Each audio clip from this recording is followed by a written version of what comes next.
10 hanggang 18 tropical cyclones ang aasahan ngayong taon ayon sa Pag-asa. Bagamat hindi sing lakas ng mga nakaraang bagyo, hindi daw tayo dapat magpakakampante. Ngayong Hulyo, asahan ng 2 hanggang 3 tropical cyclones na posibleng dumaan malapit sa Batanes o maglandfall sa Visayas o Central Luzon. Ang iba pang detalye sa Agenda Weekend Report ni Ivy Reyes. Matapos lumabas sa Philippine Area of Responsibility ni Bagyong Bising ngayong Biyernes, kinumpirma ng State Weather Bureau Pag-asa na 10 to 18 tropical cyclones pa ang inaasahang papasok sa bansa ngayong taon. Ayon kay Pag-asa Deputy Administrator for Research and Development Dr. Marcelito Villafuerte, hindi sinlakas ng mga bagyo noong 2024 ang inaasahan nila ngayon. Pero hindi ibig sabihin nito magpapakampante na tayo. Maging mapagmasid pa rin daw sa panahon, lalo na ngayong tag-ulan. Ibinahagi naman ng Pag-asa ang improvement sa kanilang weather forecasts.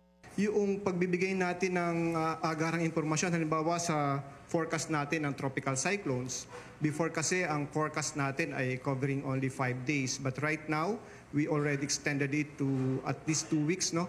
So may initial information na tayo na binibigay na 2 weeks prior dun sa event. At least may expectation na whether magkakaroon ba ng tropical cyclone.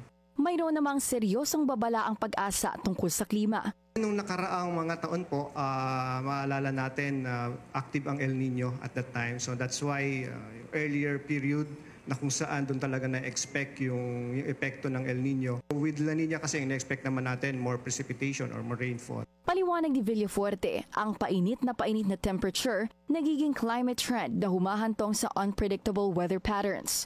For example, ang inaasahan natin with the continuous warming ng ating atmosphere, we're expecting na yung bang when it rains, it really pours. Samantala, ang Social Welfare Department, siniguro ang publiko na handa silang mag-roll out ng tulong sa mga apektado ng masamang panahon. Sa ngayon, ang stockpile at standby funds ng DSWD nasa 3 billion pesos.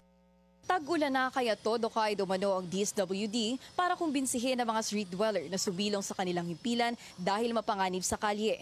Pero sa pinakahuling datos nila, hamon pa rin umano ang paghimok sa mga ito dahil sa 10,000 homeless individuals na kanilang nilapitan, aabot pa lang sa 6,000 ang tumanggap sa kanilang tulong. Para sa Agenda Weekend, Ivy Reyes, Billionaire News Channel.